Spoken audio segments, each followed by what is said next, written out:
আলহামদুলিল্লাহি রাব্বিল আলামিন ওয়াসসালাতু ওয়াসসালামু আলা সাইয়্যিদিল মুরসালিন আম্মা বা'দ ফাআউযু বিল্লাহি মিনাশ শাইতানির রাজীম বিসমিল্লাহির রহমানির রহিম আসসালাতু ওয়াসসালামু আলাইকা ইয়া রাসূলুল্লাহ ওয়া আলা আলিকা ওয়া আসহাবিকা ইয়া হাবিবাল্লাহ আসসালাতু ওয়াসসালামু আলাইকা ইয়া নবিয়াল্লাহ ওয়া আলা আলিকা ওয়া আসহাবিকা ইয়া নূরাল্লাহ। মাদানী চ্যানেলের দর্শকবৃন্দ, অনুষ্ঠান ফয়জানের সাজরা শরীফে আপনাদের সবাইকে স্বাগতম। যে যেখানে বসে আমাদের অনুষ্ঠানকে দেখছেন, আপনাদের সবাইকে বলবো শুরু থেকে শেষ পর্যন্ত দেখার নিয়ত করে নিন। দর্শকবৃন্দ, আজও আমরা আমাদের অনুষ্ঠানকে সাজরা শরীফের একটি পংক্তি দিয়ে সাজিয়েছি। আসুন পংক্তি শোনার পূর্বে আমরা দুরূদ শরীফের ফজিলত শুনে নিই। আল্লাহ রসুল আরবি হুজুর আকরাম নূরে মুজাসসাম সাল্লাল্লাহু তাআলা আলাইহি ওয়াসাল্লাম ইরশাদ করেন, যে ব্যক্তি জুমাবারে আমার প্রতি দুরূদ শরীফ পাঠ করবে, আমি কিয়ামতের দিন তার জন্য সুপারিশ করব। সুবহানাল্লাহ। সাল্লু আলাল হাবিব সাল্লাল্লাহু তাআলা আলা মুহাম্মদ সাল্লাল্লাহু তাআলা আলাইহি ওয়াসাল্লাম। দর্শকবৃন্দ, আসুন আমরা এখন পংক্তি শ্রবণ করব, এর অর্থ শ্রবণ করব এবং যে বুজুর্গ রাহমাতুল্লাহ তাআলা আলাইহির নাম থাকবে, যার ওসিলায় দোয়া প্রার্থনা করা হবে, তার জীবনী আমরা শ্রবণ করব। হুব্বে আহলে বাইত দে আলে মুহাম্মদ কে লিয়ে কর শহীদ ইশক হামজা পেশवा के वास्ते। हुब्बे अहले बैत दे आले मुहम्मद के लिए कर शहीद इश्क हमजा पेशवा के वास्ते। সুবহানাল্লাহ। কি সুন্দর পংক্তি আমরা শ্রবণ করলাম। দর্শকবৃন্দ, আসুন আমরা এর অর্থ জেনে নিই। হে মহান আল্লাহ আযজা ওয়া জাল, হযরত শাহ আবুল বারাকাত আলে মুহাম্মদ রাহমাতুল্লাহ তাআলা আলাইহির ওসিলায় আমাকে হুজুরে আকরাম সাল্লাল্লাহু তাআলা আলাইহি ওয়াসাল্লামের আহলে বায়তের প্রতি ভালোবাসা দান করো এবং হযরত শাহ সৈয়দ হামজা রাহমাতুল্লাহ তাআলা আলাইহির ওসিলায় আমাকে শহীদদের আশিক বানাও এবং হযরত শাহ সৈয়দ হামজা রাহমাতুল্লাহ তাআলা আলাইহির ওসিলায় আমাকে শহীদে ইশক বানিয়ে দাও। আমিন বিজাহিন নবিয়িল আমিন সাল্লাল্লাহু আলাইহি ওয়াসাল্লাম। সুবহানাল্লাহ। দর্শকবৃন্দ, শুনলেন তো কত সুন্দর পংক্তির মধ্যে প্রার্থনা করা হয়েছে মহান আল্লাহ তাআলার কাছে দুইজন আল্লাহর প্রিয় বান্দার ওসিলায়। তাই আমরাও আল্লাহ তাআলার প্রিয় বান্দাদের ওসিলায় দোয়া প্রার্থনা করলে অবশ্যই আমাদের দোয়া কবুল হবে। দর্শকবৃন্দ, এই পংক্তিটি সিলসিলায়ে আলিয়া কাদেরিয়া রাজাভিয়া আত্তারিয়ার 34তম এবং 35তম তরিকতের শায়েখ হযরত শাহ আবুল বারাকাত আলে মুহাম্মদ রাহমাতুল্লাহ তাআলা আলাইহি এবং হযরত সাইয়্যিদুনা শাহ হামজা রাহমাতুল্লাহ তাআলা আলাইহির ওসিলায় দোয়া প্রার্থনা করা হয়েছে। দর্শকবৃন্দ, আসুন আমরা সংক্ষিপ্ত আকারে এই দুজন বুজুর্গ রাহমাতুল্লাহ তাআলা আলাইহির সংক্ষিপ্ত জীবনী শ্রবণ করে নিই।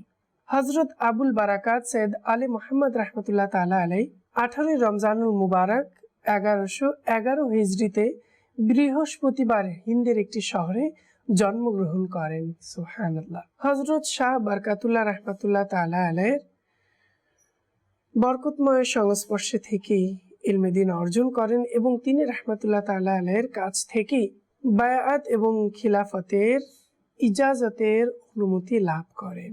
সুবহানাল্লাহ। তিনি রাহমাতুল্লাহ তাআলা আলাইহি 3 বছর পর্যন্ত ইতিকাফ করার মাধ্যমে সময় অতিবাহিত করেন। সুবহানাল্লাহ। এবং শুকনো রুটির মাধ্যমে ইফতার করতেন। সুবহানাল্লাহ। দেখেছেন দর্শকবৃন্দ, তাদের জীবনধারা, তাদের উদ্দেশ্যকে সঠিক রেখে তারা তাদের খাবার আহার কেমন রেখেছিলেন। আসলে তাদের জীবনী না পড়লে হয়তো বোঝা যেত না। তার পিতা রাহমাতুল্লাহ তাআলা আলাইহি নিজের জীবনে হযরত আলে মুহাম্মদ রাহমাতুল্লাহ তাআলা আলাইহিকে তার স্থানে পরিপূর্ণরূপে তাকে অধিকার দান করেন। সুবহানাল্লাহ। যখনই কোনো দুঃখী বা কেউ শাহ বারাকাতুল্লাহ রহমতুল্লাহ তাআলার দরবারে উপস্থিত হতেন, তো তিনি রহমতুল্লাহ তাআলা আলাইহি বলতেন, যাও আলে মোহাম্মদ এর কাছে যাও, সে আমার উপর থেকে অনেক বোঝকে হালকা করে দিয়েছে, সুবহানাল্লাহ, এবং আমাকে অনেক প্রশান্তি এবং আরাম দান করেছে, সুবহানাল্লাহ। হযরত আলে মোহাম্মদ রহমতুল্লাহ তাআলা আলাইহির প্রায় 22 জন খলিফা ছিলেন, আর যাদের বদলতে সিলসিলায়ে কাদেরিয়া অনেক উন্নতি লাভ করে, প্রসারিত হয়। 12 রমজানুল মুবারক 1164 হিজরিতে সোমবার রাতে তিনি রহমতুল্লাহ তাআলা আলাইহি ইন্তেকাল করেন এবং তার পবিত্র মাজার মারেহারা শরীফে আল্লাহ তাআলার রহমত তাদের উপর বর্ষিত হোক এবং তাদের সদকায় আমাদের ক্ষমা হোক। দেখলেন তো দর্শকবৃন্দ, তিনি তার জীবনকে কি সুন্দরভাবে অতিবাহিত করেছেন। নিজের দিনের কাজ করতে করতে দুনিয়া থেকে বিদায় নিয়েছেন। এরপর নিজের প্রতিনিধি যাদেরকে বানিয়ে গেছেন, তারা এই দিনের প্রচার প্রসার কাজকে, সুন্নতে রাসূলকে সামনে অগ্রসর করে আজ আমাদের পর্যন্ত পৌঁছে দিয়েছেন, সুবহানাল্লাহ। আসুন দর্শকবৃন্দ, আরেকজন বুজুর্গ হযরত শাহ হামজা রহমতুল্লাহ তাআলা আলাইহির সংক্ষিপ্ত জীবনী আমরা শ্রবণ করে নিই। হযরত সাইয়েদুনা হামজা রহমতুল্লাহ তাআলা আলাইহি 14 রবিউল সানি 1131 হিজরিতে হিন্দের একটি গ্রামে জন্মগ্রহণ করে। হযরত শাহ হামজা রহমতুল্লাহ তাআলা আলাইহি তার সম্মানিত পিতা হযরত শাহ আবুল বারাকাত আলে মোহাম্মদ রহমতুল্লাহ তাআলা আলাইহির সংস্পর্শে থেকে সম্পূর্ণ ইলম, ফুনুন, বিভিন্ন ইলম পরিপূর্ণভাবে অর্জন করেন এবং তিনি রহমতুল্লাহ তাআলা আলাইহির বরকতে থেকে তার পক্ষ থেকে খিলাফত বায়াত করার অনুমতি লাভ করেন, সুবহানাল্লাহ। শাহ হামজা রহমতুল্লাহ তাআলা আলাইহি অনেক জবরদস্ত আল্লাহ তাআলার মহান এক কারামত সম্পন্ন ওলি ছিলেন, যিনি ইলমে দ্বীন অর্জন করেছেন, ইলমে দ্বীন প্রচার প্রসার করেছেন এবং বিভিন্ন জায়গায় সফর করে ইলমে দ্বীনকে প্রচার করেছেন, সুবহানাল্লাহ। তিনি রহমতুল্লাহ তাআলা আলাইহি 14 রমজানুল মুবারক 1198 হিজরিতে বুধবারে ইন্তেকাল করেন। আল্লাহ তাআলার রহমত তাদের উপর বর্ষিত হোক এবং তাদের সদকায় আমাদের ক্ষমা হোক। হযরত শাহ হামজা রহমতুল্লাহ তাআলা আলাইহি কেমন আল্লাহ তাআলার মকবুল বলেছিলেন, আসুন তার একটি সুন্দর ঘটনা আমরা শ্রবণ করি। একবার এক দরবেশ তিনি রহমতুল্লাহ তাআলা আলাইহির খিদমতে উপস্থিত হয়ে একটি দুরূদ শরীফ, যা তিনি নিজে রচনা করেছেন, সেই দুরূদ শরীফটি হযরত শাহ হামজা রহমতুল্লাহ তাআলা আলাইহিকে প্রদান করলেন এবং তিনি রহমতুল্লাহ তাআলা আলাইহি তা নিয়ে নিলেন। সেদিন রাতে যখন তিনি রহমতুল্লাহ তাআলা আলাইহি ঘুমাচ্ছিলেন, তো আল্লাহু আকবার, প্রিয় আকা হুজুর আকরাম সাল্লাল্লাহু তাআলা আলাইহি ওয়াসাল্লামের জিয়ারত লাভ হলো, সুবহানাল্লাহ। হুজুর আকরাম সাল্লাল্লাহু আলাইহি ওয়াসাল্লাম নিজের পবিত্র মুখ দ্বারা ইরশাদ করছিলেন, ওঠো এবং দুরূদ শরীফ পাঠ করো, সুবহানাল্লাহ। তৎক্ষণাৎ তিনি রহমতুল্লাহ তাআলা আলাইহি ঘুম থেকে উঠলেন, গোসল করলেন, আতর ব্যবহার করলেন, পোশাক পরিধান করে হুজুর আকরাম সাল্লাল্লাহু আলাইহি ওয়াসাল্লামকে দুরূদ শরীফ প্রেরণ করতে শুরু করলেন। তখনই আল্লাহ রাসূল সাল্লাল্লাহু আলাইহি ওয়াসাল্লাম নিজের দিদার দ্বারা ধন্য করে দিলেন এবং হযরত শাহ হামজা রহমতুল্লাহ তাআলা আলাইহি নিজের কপালের চোখে হুজুর সাল্লাল্লাহু আলাইহি ওয়াসাল্লামকে দর্শন করলেন, সুবহানাল্লাহ।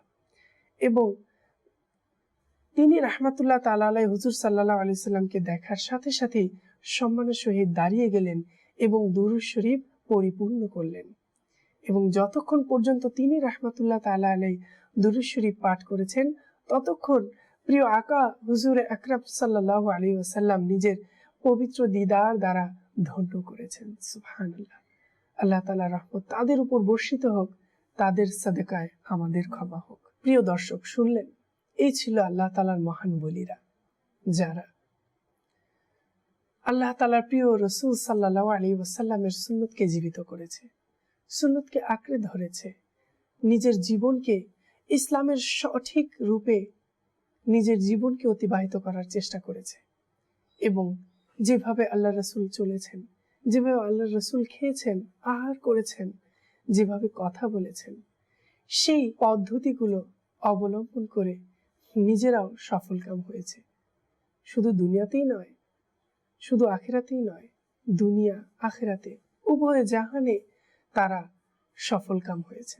তাই দর্শকবৃন্দ, আমাদেরকেও আল্লাহ রাসূলের সুন্নতগুলোকে আঁকড়ে ধরতে হবে, যা আলহামদুলিল্লাহ দাওয়াত ইসলামের মাধ্যমে আজ আমরা মাদানী চ্যানেলের মাধ্যমে শিখতে পারছি। তো দর্শকবৃন্দ, আর দেরি নয়, আমরা আমাদের মূল্যবান সময়গুলোকে আল্লাহ রাসূলের সুন্নতের উপর আমল করার মধ্যে পরিচালিত করি, না হয় আমরা অচিরেই একদিন আফসোস করব। তো দর্শকবৃন্দ, তাই আপনাদের সবাইকে আমি দাওয়াত দেব, দাওয়াতে ইসলামের মাদানী পরিবেশে নিজেকে সম্পৃক্ত করুন, সুন্নতে রাসূল শিখুন, তাহলে ইনশাআল্লাহ দুনিয়া আখিরাতে আমরা সফলকাম হতে পারব। যেভাবে আজ আমরা কত সুন্দরভাবে শাহ হামজা রাহমাতুল্লাহ তাআলা আলাইহির কি সুন্দর জীবনী শ্রবণ করলাম, এভাবে আমরা হযরত আলে মুহাম্মদ রাহমাতুল্লাহ তাআলা আলাইহির জীবনী শ্রবণ করলাম। কত সুন্দর তাদের জীবন। আসুন আমরা আবারও সেই পংক্তিটি শ্রবণ করি। হুব্বে আহলে বাইত দে आले मोहम्मद के लिए, हुब्बे अहले बैत दे आले मोहम्मद के लिए,